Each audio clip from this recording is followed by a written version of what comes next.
This is the Ultimatum. Again, just nothing happening at all. Last time on Korra, Doug says it was about time that something happened. Now the shit's really hit the fan. Watch him tap dance out of this one. Joke's on you, you used that joke last time.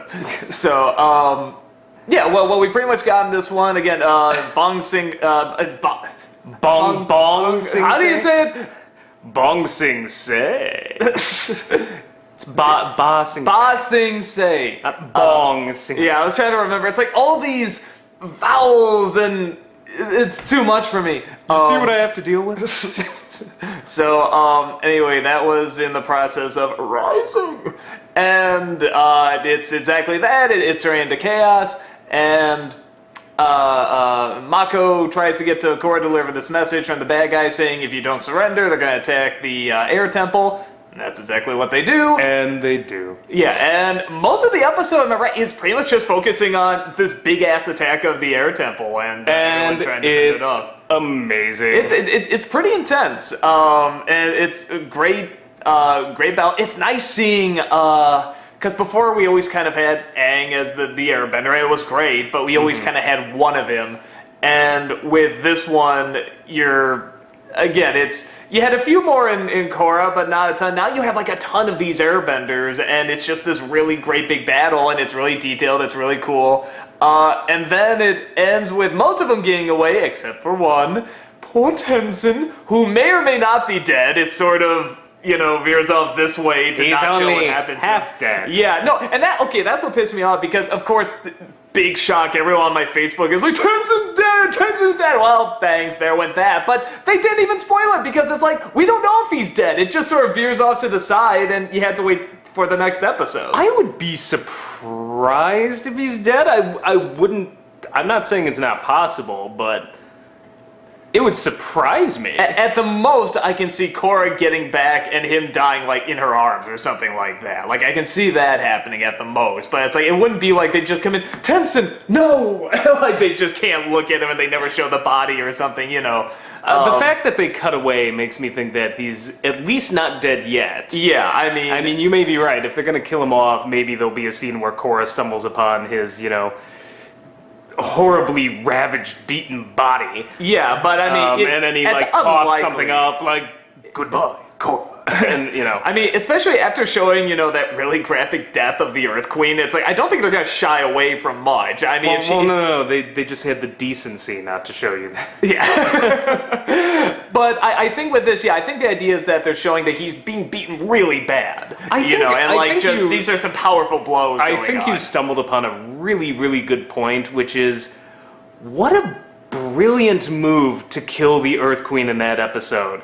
Because it really opens up the possibility that maybe anyone can go if you're not maybe the main character. Because I was watching the battle and I was kind of thinking, I'm like, are they going to kill one of these guys? Like Boomy, Tenzin? They were really focusing on for a while. It was so intense. And it was so intense. And I'm like, well, they killed the Earth Queen. Like, that was a great way, from a writing perspective to ratchet it up and be like, no, this shit's going to get real. You're not going to be 100% sure what the hell is going to happen. Well, and to have the Earth Kingdom suddenly, now it's chaos unleashed. It's like, that's two major things, right on top of each other. We also have the return of the other Mako. What was it? Zuko's uncle. Came back for that brief bit. Yes. And it's great to see him, even though it's, again, different voice, but it's like, oh, yay! I love seeing him. No, that was awesome. I love the scene, too, where old Zuko's like, you talk to my uncle? And he gets all, kind of like, oh, my God. Yeah, and it's very brief, but again, I think those... It was very poignant for something that was really brief. Yeah, but I like that. That's always my favorite thing about this show, or about this and Last Airbender, is that there's always kind of that nice balance of the characters, and even if it's just for a second, it's like, it makes a difference. It does still kind of tug a little bit. So, and you don't know, maybe that'll lead somewhere, too. We don't know. Because he's sort of like... Because that scene didn't really end. I'm actually at a point.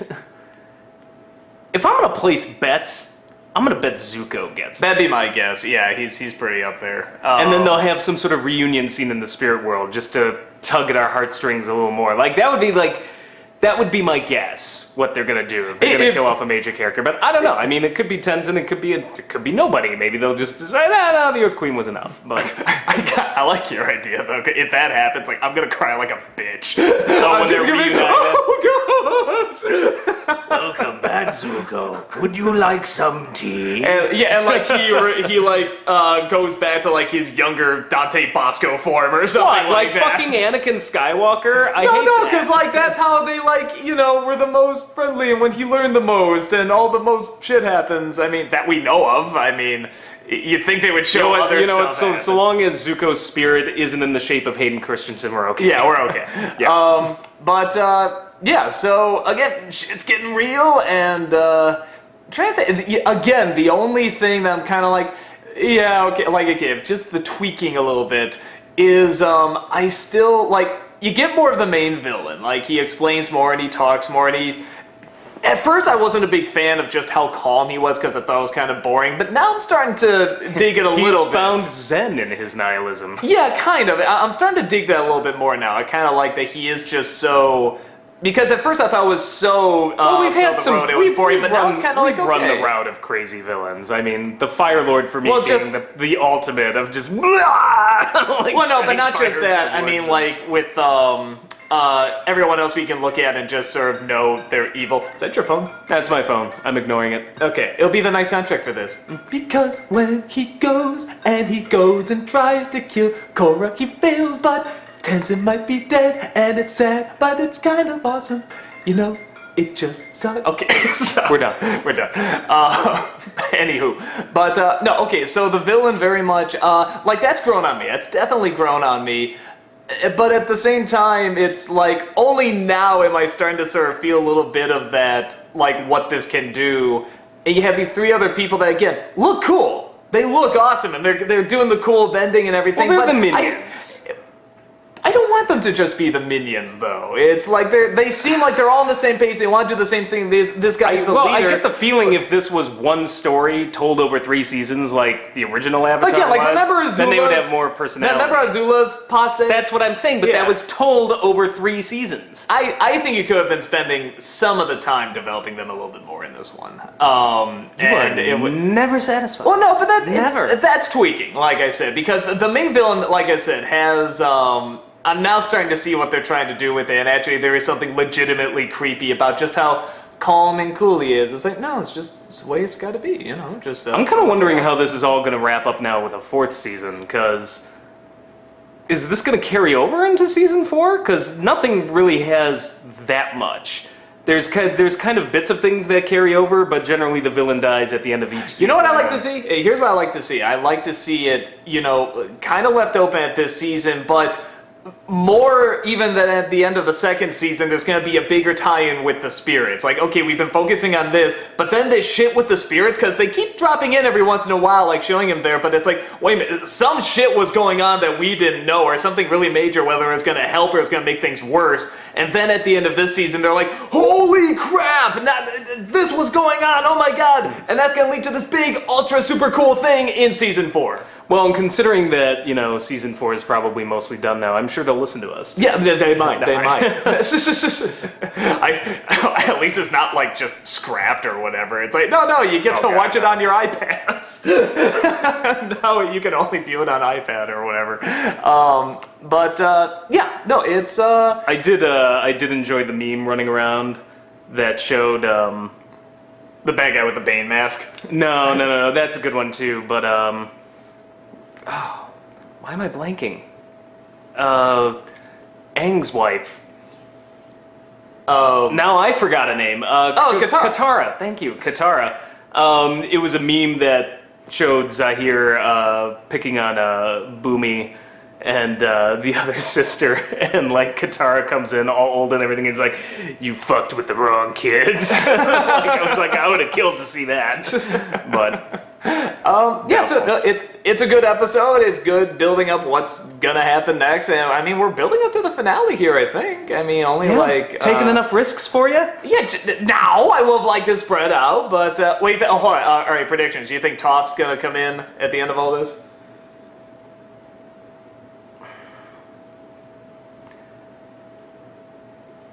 Perhaps I don't feel that was hinted at enough. That would be a little jarring. If there was more of the daughters, I'm all about. I mean, I'm all about Toph, but I feel like if, they could do it. I would be like, that would be weird though. Why just at the last second dump in? Like, here's Toph. We hinted at it a little in the middle, but like I think if there was more maybe focus it depends on how they write it in. Yeah. But I mean, I'm always for more Toph. Yeah. So if there's more focus on the daughters, because they certainly had that bit in the middle, and that kind of disappeared. I can't see it coming back that quickly. Like, if there was more focus, I could see it, but at the most, maybe again, I could see like a quick bit at the end, like leading into season 4. But if not, I think they'd just ever come back in season 4, because there's really no reason to mention her still being alive if they weren't going to have her in and there again. as I always say, it's best to go out on Toph. Yes, that's chaos. That is chaos. Chaos rises. I was going to say one more thing. Okay, go ahead. The other thing that I've noticed is there's a lot of Bolin hate out there. I get it whenever I post about Avatar and it's like, I like everything except for Bolin. Fuck that guy. And I'm like, wow. Not that harsh. I mean, geez. Oh no, there are some people that are just like, Bolin could go die in a fire. I'd actually see more Mako hate, honestly. Not recently. Recently, no, you're right. To start off on Bolin. Yeah. So I mean, it's clear to me that I think Bolin's going to be metal bending by the end of this. Yeah. At just the right moment, it'll be a Deus Ex Bolinica or something. And the other thing though is, I like that Bolin at the right opportunity can solve a problem. Like when they were trying to steal that airship earlier, and Mako's like, we're commandeering this in the name of the law, and they're like, well, whatever. And then Bolin's just like, here, hold on. Hey, the gold is totally on level 3 of the Queen's Palace. You should go there. And everybody takes off. He's like, you just gotta know how to talk to these people. Yeah, I love that scene. Everyone levels out just enough in terms of helping out. Yeah.